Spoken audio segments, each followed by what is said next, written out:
আর না হওয়া সম্ভব। মেধা হয়তো এখন নিজের উপর অনেকটা কনফিডেন্ট হতে পেরেছে, তবে তার কাছে পর্যন্ত পৌঁছাতে পারেনি। তাদের সাধাসিধে একটা সংসার বোধ হয় কখনোই হওয়ার নয়। বিহানকে অন্য মনস্ক হতে দেখে দীপার কিছুই বলল না। হয়তো বুঝতে পেরেছে এই বিষয়ে বিহানকে কিছু বলা উচিত হয়নি। ওদের নীরবতার মাঝে গেট বরাবর গাড়ি এসে থামল। দুজন গার্ড গাড়ি থেকে নেমে পিছনের ডোর খুলে দিতেই দীপ আর বিহান নেমে এলো। ওরা দুই ভাই এগিয়ে গিয়ে বাবা চাচার জন্য গাড়ির ডোর খুলে দিতেই শাহিন মির্জা মাহিন মির্জা নেমে এলেন। দুই প্রজন্মের চার শক্তপোক্ত পুরুষ তাদের মধ্যকার গাম্ভীর্যতা বজায় রেখে সামনের দিকে হেঁটে গেলেন। গেট বরাবর আসতেই সমীরণ মণ্ডল এবং অজয় মণ্ডল ও তাদের চেলাপেলাদের সম্মুখীন হলো। দীপ সোজা নজর তাক করে বাপ ছেলেকে একবার করে দেখে নিল। পরপরই ঠোঁট কামড়ে হেসে লম্বা চুলগুলো ব্যাকব্রাশ করল। ইস, প্রিয়জন হাতড়ানোর শোক কতই না ভয়ঙ্কর। যারা হারায় সেই জানে, তার উপর যদি সেই প্রিয় মানুষের লাশটুকু চোখে না দেখা যায়, মাটিতে শায়িত করা না যায়, শেষবারের মতো ছুঁয়ে দেওয়া না যায়, তখন খুব পুড়ে। এতটাই পুড়ে সেই পোড়ার ঘ্রাণ আমাদের শান্তিতে বাঁচতে দেয় না, প্রাণ খুলে নিঃশ্বাস নিতে দেয় না। দীপকে হাসতে দেখে অজয় মণ্ডল তীক্ষ্ণ দৃষ্টিতে তাকালো। হয়তো বুঝতে চাচ্ছে দীপের মনে ঠিক কী চলছে, যার জন্য তাদের দেখে এরকম অস্বাভাবিক আচরণ করছে। পরক্ষণে ভাবল দীপ তো পাগল ছিল এতদিন, এখনও বোধ হয় পুরোপুরি সুস্থ হয়নি। ভাবতেই অজয় একটু শব্দ করেই হাসল। ওরা দুই দল যখন মুখোমুখি অবস্থায় দাঁড়িয়ে, তখনই মাইকিং সিস্টেমে শোনা গেল অর্পণার সুমিষ্ট স্বরে বলা সতর্ক বাণী। ইতিমধ্যে আমাদের মাঝে সকলেই উপস্থিত আছেন। আমরা আপনাদের সাদরে গ্রহণ করছি। বিনয়ের সাথে অনুরোধ করা হচ্ছে, আপনারা মাথায় রাখবেন এটা একটা শিক্ষা প্রতিষ্ঠান। নিজেদের মধ্যকার কিংবা রাজনৈতিক কোনো দ্বন্দ্ব এখানে প্রকাশ করবেন না। আমরা শান্তির আয়োজন করেছি, শান্তি বজায় রাখবেন। আপনারা সমন্বয়ে এগিয়ে আসুন। আমার সিনিয়র এবং জুনিয়র আপুদের দৃষ্টি আকর্ষণ করছি, আপনারা যে যার পজিশন খেয়াল রেখে দাঁড়াবেন এবং মহামান্য গণরাজ যখন ইউনিভার্সিটিতে পদার্পণ করবে তখন আপনাদের হাতে থাকা পুষ্প তাদের উপর অর্পণ করবেন। আসসালামু আলাইকুম। অর্পণার সতর্কবাণী শেষ হতেই সে মাউথ স্পিকারটা কানে লাগিয়ে দূরে সরে গেল। কয়েকজন সিনিয়র ছেলেরা এসে সমস্বরে প্রত্যেকের নাম নিয়ে শুভেচ্ছা আর স্বাগতম স্লোগান দিচ্ছে। এমতো অবস্থায় দীপরা এগিয়ে গেল গেটের পথ ধরে। দ্বীপের চোয়াল শক্ত। এই ঘাড়তেনা বউটাকে একবার কাছে পেয়ে নিক, সবার আগে মুখটা চেপে ধরবে। কত বড় সাহস তার! মিষ্টি স্বরধ্বনি সে বাহিরের পুরুষদের শোনাচ্ছে। মন চাচ্ছে জিহবার উপর গরম কয়লা রেখে জবানটা সারা জীবনের জন্য বন্ধ করে দিতে। বেয়াদ্দব নারী একটা!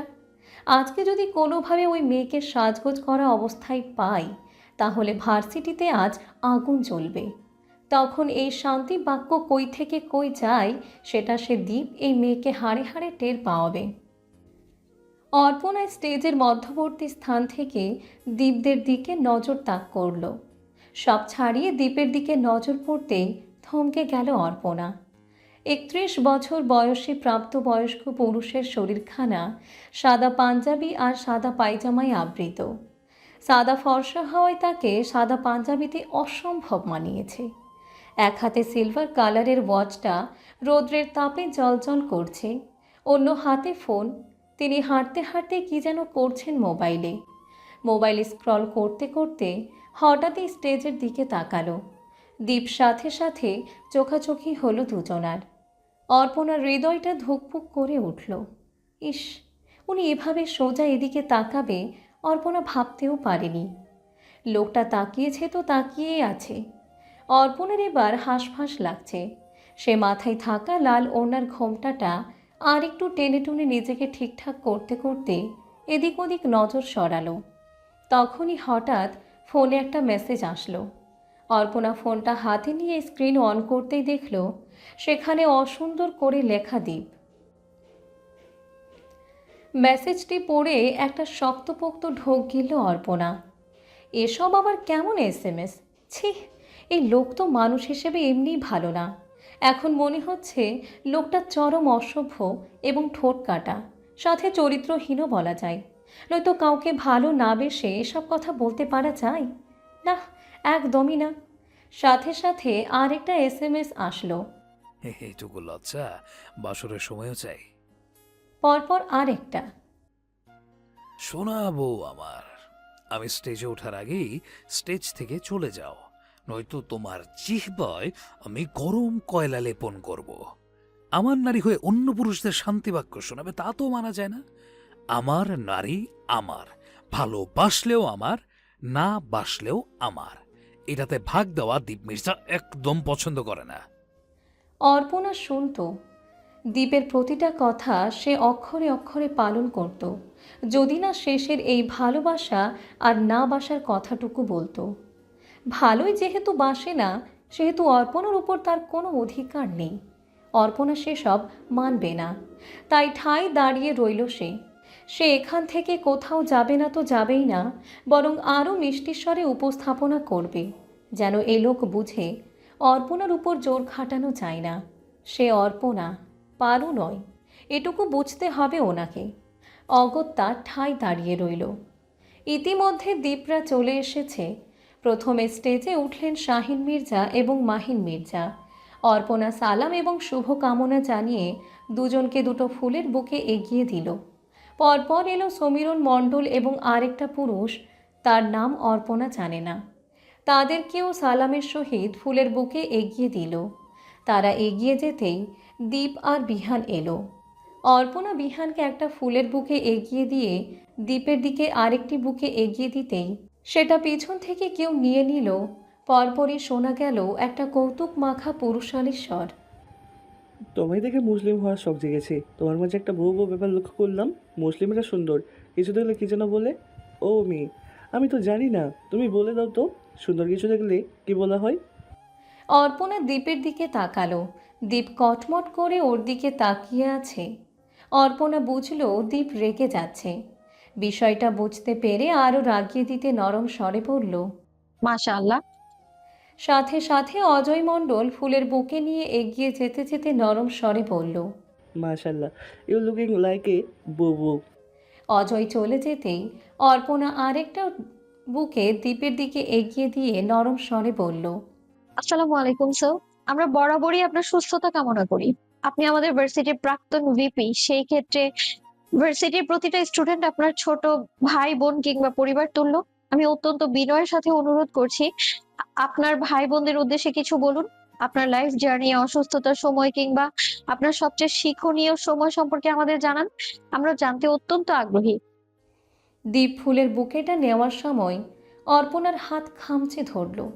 ব্যথা পেল অর্পণা, তবুও দাঁতে দাঁত চেপে সহ্য করে নিল। দীপ মাইকের দিকে এগিয়ে যাওয়ার আগে অর্পণার উদ্দেশ্যে ফিসফিস করে বলল, বিয়াদবের বাচ্চা, তোকে আমি এসিডের বালতিতে চোবাবো। বউ লাগছে তাই না? আজ থেকে তোর সাদা আর লাল জামা পরা নিষেধ। চিনিস না আমায়, আমি কতটা খারাপ আর ভয়ঙ্কর সেটা ভবিষ্যতে বুঝবি। তোর এই গদগদ করে কথা বলা মুখটা যদি আমি শিলপাটা দিয়ে থেতলে না দিয়েছি, তাহলে আমার নাম দীপ মির্জা না। দীপের হুমকিতে ঢোক গিলল অর্পণা। মনে মনে ভয় পেলেও উপরে তা প্রকাশ করল না। নিজেকে ঠিকঠাক করে নিয়ে বলল, স্যার প্লিজ সবার উদ্দেশ্যে যদি কিছু বলতেন। দীপ অগ্নি ঝরা চোখে অর্পণার দিকে তাকিয়ে মাইকের দিকে এগিয়ে গেল। পরপরই সারিবদ্ধ শিক্ষার্থীদের দিকে তাকিয়ে গভীর শান্ত কণ্ঠে বলল, আসসালামু আলাইকুম আমার প্রিয় ছোট ভাই ও বোনেরা। আজ এই মুহূর্তে এখানে দাঁড়িয়ে কথা বলতে পারা আমার জন্য শুধু সম্মানের নয়, বরং এক গভীর আবেগের বিষয়। একটা সময় ছিল যখন আমি ভাবতেও পারিনি আমি আবার সুস্থ হয়ে তোমাদের মাঝে দাঁড়াতে পারবো। আল্লাহর অশেষ রহমত, তোমাদের দোয়ার বরকতেই আজ আমি দীপ মির্জা আবারও এখানে দাঁড়িয়ে আছি। এই ভার্সিটি শুধু একটি শিক্ষা প্রতিষ্ঠান নয়, এটা আমার জীবনের একটা সুন্দর অধ্যায়। এখানে আমি আমার সবচেয়ে প্রিয় একটা অধ্যায় খুঁজে পেয়েছিলাম, যা আমার জীবনে এখনো 37টা পৃষ্ঠা দখল করে আছে। এগুলো কোনো সাধারণ কাগজ নয়, এগুলো আমার অস্তিত্ব। ওই অধ্যায় ছাড়া দীপ মির্জা শূন্য, একেবারে নিঃস্ব। যাই হোক, আমি যখন ভিপি ছিলাম তখন যেমন নেতৃত্বের দায়িত্ব ছিল, তেমনি ছিল ভুল করার সুযোগ, শেখার সুযোগ, নিজেকে গড়ার সুযোগ। আজ পেছনে তাকিয়ে বুঝি ডিগ্রি নয়, রেজাল্টও নয়, আমার সবচেয়ে বড় সম্পদ ছিল মানুষ হতে শেখা। আমার জীবনের সবচেয়ে শিক্ষণীয় সময়টা এসেছে আমার অসুস্থতার সময়। তখন বুঝেছি ক্ষমতা, পদ, পরিচয় সবই ক্ষণস্থায়ী। একদিন শরীর ভেঙে পড়লে মানুষ শুধু চরিত্রটাই মনে রাখে। কে পাশে দাঁড়ালো, কে দোয়া করলো, কে নিঃস্বার্থভাবে ভালোবাসলো, সেটাই আসল। আমার জীবনেও এমন একজন এসেছে যে আমায় নিঃস্বার্থভাবে আগলে রেখেছিল, যার প্রতিদান স্বরূপ সে কিছুই চায়নি, আমিও তাকে কিছুই দেইনি। আমার জীবনে এই কয়েকটা মানুষ খুব ইম্পর্ট্যান্ট। তোমাদের বলবো, জীবনে শুধু সফল হওয়ার চেষ্টা করো না, মানবিক হওয়ার চেষ্টা করো। শুধু ক্যারিয়ার করো না, নৈতিকতা করো। শুধু নিজের জন্য বেঁচো না, অন্যের জন্য কিছু করতে শেখো। মনে রেখো, তোমাদের সামনে সময় আছে, শক্তি আছে, স্বপ্ন আছে, কিন্তু অহংকার যেন কখনো তোমাদের চোখ অন্ধ করে না দেয়। কারণ জ্ঞান তখনই পূর্ণ হয় যখন তার সাথে বিনয় যুক্ত থাকে। আজ যারা এখানে বসে আছো, আগামী দিনের শিক্ষক, নেতা, উদ্যোক্তা, প্রশাসক তোমরাই হবে। তোমাদের হাতেই এই দেশ, এই সমাজের ভবিষ্যৎ। তাই দায়িত্বশীল হও, সত্যবাদী হও এবং নিজের বিবেককে কখনো ছোট করো না। শেষে শুধু এটুকুই বলবো, জীবন কখনো সহজ হবে না, কিন্তু তোমরা শক্ত হলে কোনো বাধা বিপত্তি তোমাদের দমিয়েও রাখতে পারবে না। আজ এ পর্যন্তই। আসসালামু আলাইকুম। পুরো অনুষ্ঠানটাই লাইভ টেলিকাস্ট হচ্ছিল। বহুদিন পর ভিপি দীপজোহান মির্জার ফিরে আসার সাথে এমপি মন্ত্রীদের আগমন, মিডিয়া, ক্যামেরা, সাংবাদিক থাকাটা অস্বাভাবিক কিছু নয়।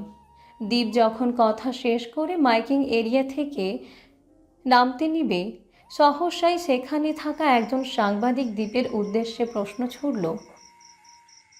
স্যার, আমরা যতটুকু শুনেছি তার প্রেক্ষিতে বলা যায়, সম্ভবত আপনি আপনার স্ত্রীর মৃত্যুতে শোকাহত হয়ে তীব্র অসুস্থতার সম্মুখীন হয়েছিলেন। তারপর আপনাকে টানা 6 বছর রাজনীতি কিংবা ঢাকা শহরে কোথাও দেখা যায়নি। সবাই যখন দীপ মির্জাকে বলতে বসেছিল, তখন হঠাৎ আপনাকে এভারকেয়ার হসপিটালে দেখা গেল। সাথে ছিল এক রমণী। লোকমুখে শোনা যায় প্রায়শই আপনার সাথে হসপিটালে একটা মেয়েকে দেখা যেত। মেয়েটা সর্বক্ষণ আপনার খেয়াল রাখতো। আমরা কি জানতে পারি সেই মেয়েটাকে?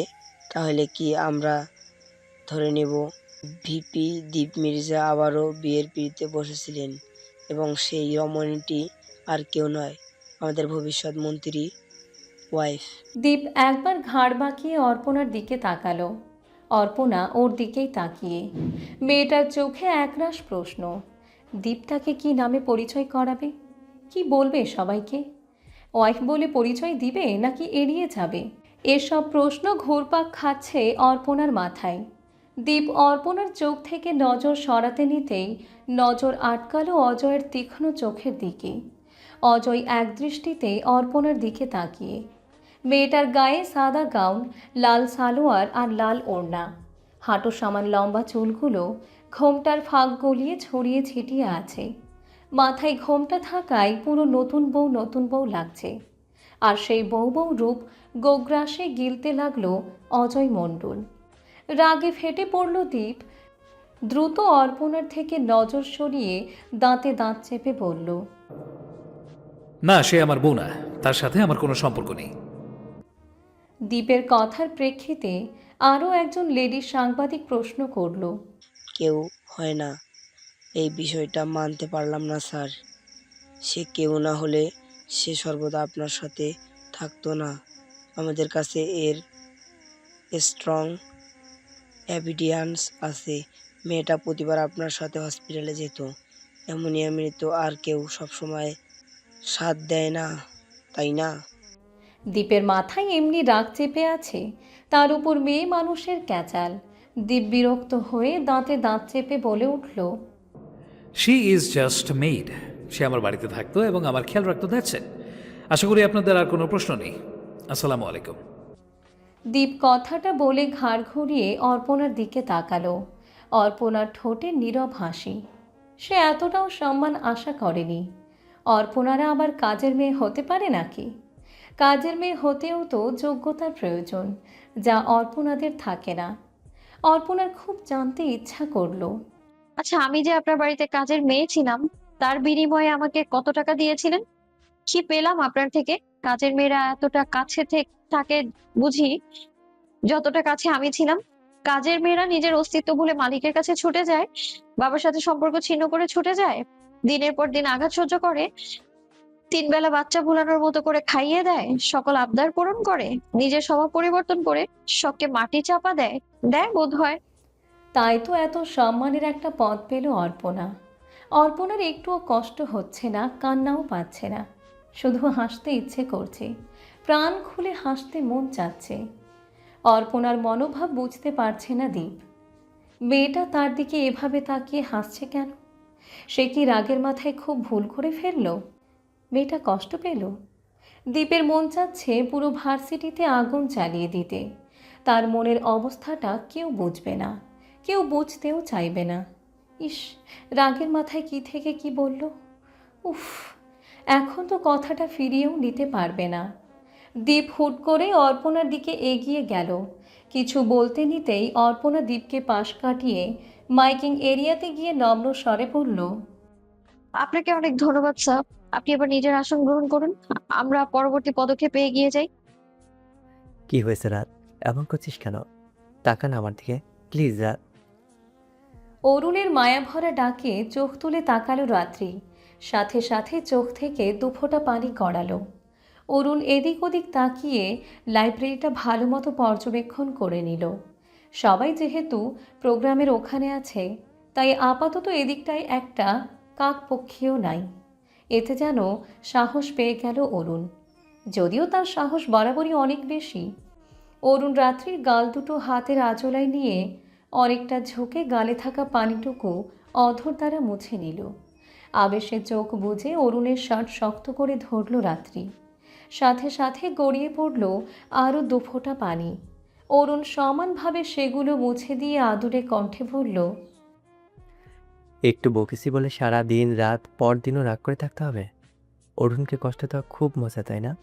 রাত্রি ভেজা ভেজা পলক ঝাপটে অরুণের দিকে তাকালো, হালকা নাক টেনে বলল, তুই কেন কষ্ট পেতে যাবি? আমি রাগ করলে তোর কি এসে যায়? আর আমি তো খারাপ, অন্যের ক্ষতি চাই। আমার মতো খারাপ মেয়েদের তো এভাবেই বলতে হয়। রাত্রির অভিমান ঝরা কথাগুলোতে ধ্যান নেই অরুণের।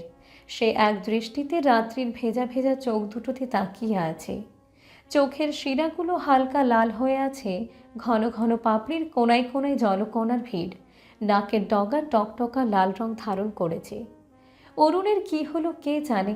সে হালকা ঠোঁট বাঁকিয়ে হেসে রাত্রির দু চোখের পাতায় অধর ছোঁয়ালো, পরপর নাকের ডগায়, পরপর গালে থুতনিতে, অতপর ওষ্ঠপটে নজর স্থির রেখে বলল, আমরা কখনই একে অপরকে জড়িয়ে ধরিনি রাত। একবার জড়িয়ে ধরবি প্লিজ? তোর উপস্থিতিতে আমার হৃদয় যন্ত্রের চলাচল কয়েক গুণ বেড়ে যায়। আমি জানতে চাই তুই সেখানে মাথা রাখলে আমার হৃদয়ে আন্দোলন আরও বেড়ে যায় নাকি তোর স্পর্শে শান্ত হয়ে যায়? একটাবার প্লিজ, একবার, এই রাত প্লিজ। অরুণের ধীর কণ্ঠে করা আবদারের বিপরীতে রাত্রি ওর শার্ট আরেকটু শক্ত করে ধরে উৎসুক দৃষ্টিতে তাকিয়ে প্রশ্ন করল, আমাদের সম্পর্কের নাম কি অরুণ? আমরা কেন একে অপরকে জড়িয়ে ধরবো? অরুণ রাত্রির মুখটা আরেকটু উঁচু করে বলল, আমার চোখে তাকা রাত, তাহলেই বুঝে যাবি আমাদের সম্পর্কের নাম কি। তাকা না রাত, মনোযোগ দিয়ে দেখ, মনের সবটুকু ধ্যান আমার চোখে স্থাপন কর। রাত্রির সেই চোখে তাকানোর সাহস পেল না। আলগোছে মাথা ঠেকালো অরুণের বুকে। এটুকুতে যেন মন ভরল না অরুণের। সে রাত্রিকে আষ্ঠে পৃষ্ঠে জড়িয়ে নিল নিজের সাথে। চুলের ভাঁজে নাক ঠেকতেই মোহিত কণ্ঠে শুধালো। রাত্রি অরুণকে শক্ত করে জড়িয়ে ধরে বলল, সুযোগ দিলে কি করবি? সযত্নে তোকে বাচ্চার আম্মু বানিয়ে দেব। অরুণের কথায় লজ্জায় মিইয়ে গেল রাত্রি। অরুণ ওকে আরও শক্ত করে জড়িয়ে ধরে জিজ্ঞেস করল, রাত, তুই তো খুব সুন্দর, আর তোর স্বপ্ন ছিল সুন্দর ছেলে বিয়ে করার, অথচ আমি ততটাও সুন্দর না। তোর আফসো। আর বলতে পারল না অরুণ। তৎক্ষণাৎ কানে এলো দীপের বলা এই কথাটা, সে আমার কেউ হয় না, শি ইজ জাস্ট মেড। রাগে জিদে চোয়াল শক্ত হয়ে এলো অরুণের। সে রাত্রিকে নিজের থেকে সরিয়ে দেওয়ালে পাঁচ মেরে বলল, ওই কুত্তা বাচ্চা জানিয়ে নেবো আমি। কত বড় সাহস ও আমাদের অপর্ণাকে মেড বলে পরিচয় দেয়। ওর কি এমন যোগ্যতা আছে অপর্ণাকে বিয়ে করা? এখন যেই মুখ নিয়ে বড় বড় কথা বলছে, এতদিন সেসব কোথায় ছিল? যখন পাগল হয়ে পড়েছিল তখন তো অপর্ণা ছাড়া কেউ সামলানোর ছিল না। আজ সুস্থ হয়ে বড় বড় কথা। এই দীপ মির্জাকে আজ খুন করবো আমি। কিছুক্ষণ আগেই অনুষ্ঠান শেষ হয়েছে। অনুষ্ঠান শেষ হতেই সব নেতারা বিশ্রাম নিতে অফিস কক্ষে চলে গিয়েছে। স্টেজের কিছু ঝামেলা মিটমাট করে স্টেজ থেকে নেমে এলো অর্পণা। প্রথমে ভেবেছিল টিসির জন্য ভিসির কক্ষে যাবে, কিন্তু সে আপাতত দ্বীপের মুখোমুখি হতে চায় না। তাই আদ্রিয়ানকে বলেছে যেন সে অর্পণার অভিভাবক হয়ে টিসি পেপারটা নিয়ে আসে। অর্পণাকে নামতে দেখে এগিয়ে এলো 4 যুবক যুবতী। সবার নজরে আটকে অর্পণার মুখখানি। মেয়েটাকে দেখে একটু বেশি স্বাভাবিক লাগছে। ওর এতটাও স্বাভাবিক থাকা মানায় না। এরকম একটা ঘটনার পর কোনো সাধারণ মানুষ ঠিক থাকতে পারে না, থাকা সম্ভব না। ওর এই স্বাভাবিক আচরণ মানতে পারছে না বন্ধু মহল। অরুণ তো এখনও রাগে চলছে।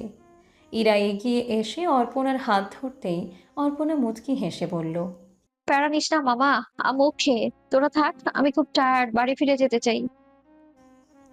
স্টেজের বিষয়ে আপাতত কেউ আর কিছুই বলল না। এই মুহূর্তে অর্পণাকে কিছু বলা আর কাটা ঘায়ে নুনের ছিটা দেওয়া একই কথা, যা বন্ধু হয়ে তারা কখনোই করতে পারবে না। তবে মন ভালো করার জন্য কিছু তো একটা করাই চাই। রাত্রি এগিয়ে গিয়ে অর্পণার হাত ধরে বলল, দোস্ত, জানিস অরুণ তো আমাকে প্রপোজ করেছে। আমি এখনো হ্যাঁ না কিছু বলিনি। কি করব বলতো? এই ছেলেটাকে কি কোনোভাবে বিয়ে টিয়ে করা যায়? মানাবে আমার সাথে, নাকি রিজেক্ট করে দিব? অর্পণা জানে তার ফ্রেন্ডরা ভাবছে তার মন খারাপ, তাই মন ভালো করতে এত কথা বলছে। তাই সে রাত্রির উদ্দেশ্যে হালকা মজা করে বলল, বিয়ে করার কি দরকার? লিওনেল মেসির মতো 2-4টা বাচ্চা হোক, তারপর না হয় ভেবে দেখিস বিয়ে করবি কিনা। অর্পণার কথায় কেউ হাসল না। তবুও নিজে নিজেই হাসল মেয়েটা। নিজেকে স্বাভাবিক দেখানোর বহু প্রচেষ্টা চালিয়ে যাচ্ছে অর্পণা, কিন্তু সব ধরা পড়ে যাচ্ছে। অতিরিক্ত অভিনয় বলে একটা ব্যাপার থাকে না, অর্পণার বেলায়ও তাই হচ্ছে। নিজেকে স্বাভাবিক দেখানোর চেষ্টা করতে করতে আচরণগুলো অস্বাভাবিক হয়ে যাচ্ছে। এদিকে অর্পণার বলা কথাটুকুতে হঠাৎই রাত্রির মুখটা কালো হয়ে গেল। ঘন অন্ধকার নামলো মন জুড়ে। বুকের ভেতরটা কেমন ধক করে উঠল। তার দ্বারা আদেও কি সম্পর্কে জড়ানো সম্ভব? যদি সেই ঝড়টা এসে সব উল্টোপাল্টা করে দেয়, অরুণ যদি সেসব মেনে না নেয়, তাহলে তখন কি হবে? রাত্রি তো অরুণকে পাগলের মতো ভালোবাসে। এই ভালোবাসা থেকে দূরে সরা এতটাও সহজ হবে না, আবার আঁকড়ে ধরাটাও কঠিন। রাত্রি নিজের উপর খুব রাগ হচ্ছে। নিজের অস্তিত্ব জানা সত্ত্বেও কিভাবে সে এরকম একটা ভুল করে ফেলল। তার পক্ষে ভালোবাসা শব্দটা নাজায়েজের কাতারে পড়ে। সম্পর্কে জড়ানো তো একদম অনুচিত। রাত্রির ভাবনার মাঝে অর্পণা সবার উদ্দেশ্যে বলল, আমি খুব টায়ার্ড, বাড়ি যাই কেমন, তোরা থাক।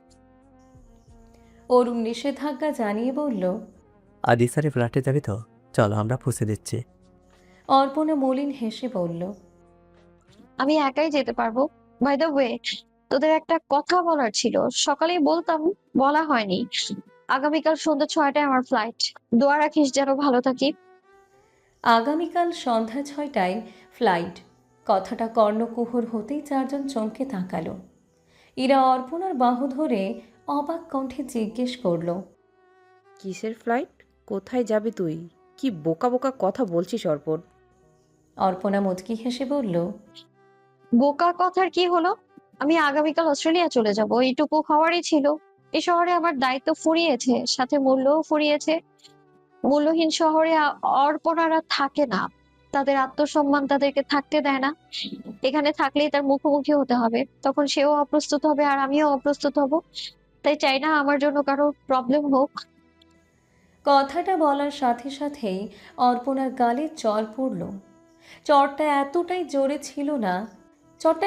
জোরে ছিল না তবে ওপাশের ব্যক্তি যে খুব কষ্ট করে নিজেকে কন্ট্রোল করেছে সেটা বুঝতে পেরেছে অর্পণা। অর্পণা চোখ তুলে তাকালো। সে ভেবেছিল চরটা অরুণ মেরেছে, কিন্তু চোখের সামনে পল্লবকে দেখে বেশ অবাক হলো। পল্লব খুবই ঝামেলামুক্ত চরিত্রের অধিকারী। সে খুব সহজে রাগে না, মন চাইলে একটু হাসি ঠাট্টা করে, আর বাকি সময় অরুণ রাত্রির পিছনে লাগে, এটুকুই।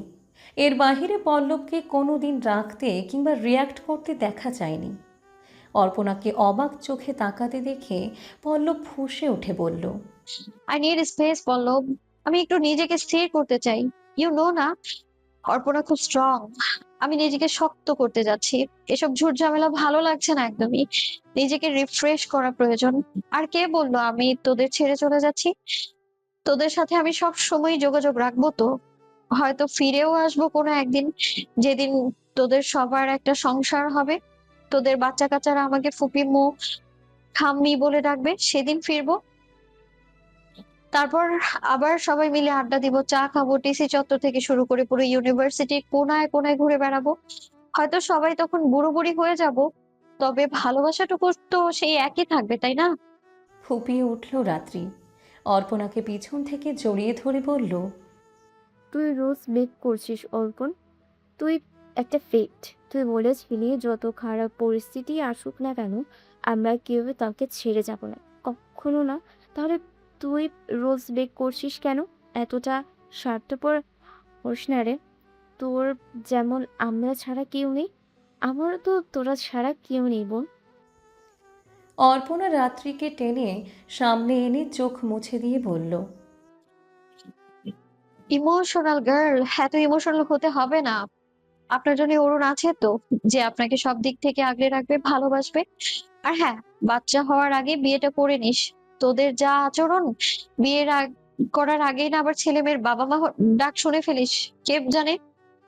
রাত্রি আবারও ঝরঝর করে কেঁদে দিল।